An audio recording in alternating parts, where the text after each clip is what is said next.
Kasi yes, sa lahat ng nagbibigyo, sarili na ba kaya? Huwag po natin nananalitaan. Ayan. Ito po ang ating group project number 1. Pasunin po sa lahat ng mga audience. Sarili na po tayo.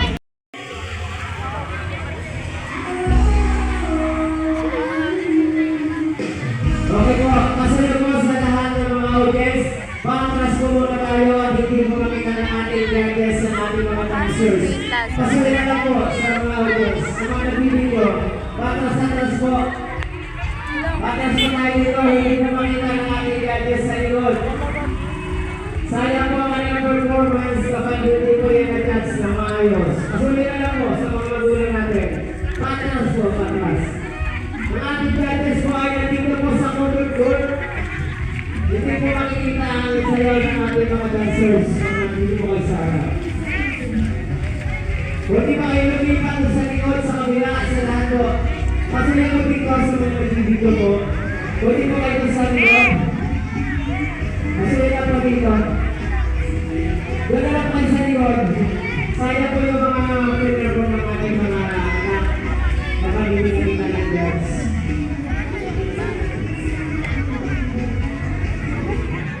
Okay po! Talikod ba? Nakatalikod?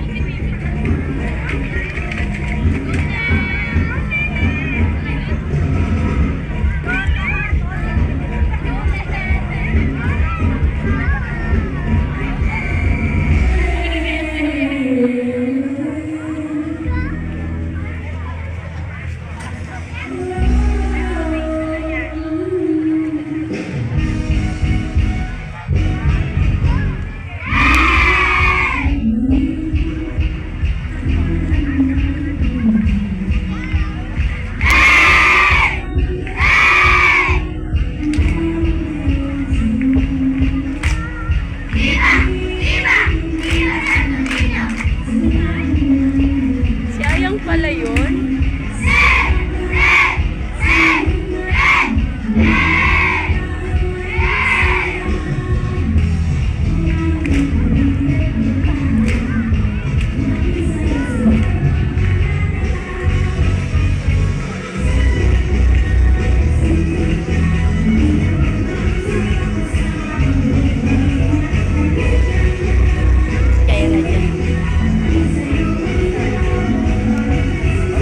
Siminto, baba. Ay! Isabi ito, tayo na niyo. Sila magagalaw ng ayon.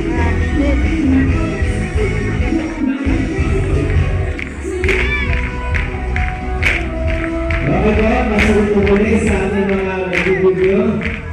Ayan, salit na po tayo. Okay, our project number 2.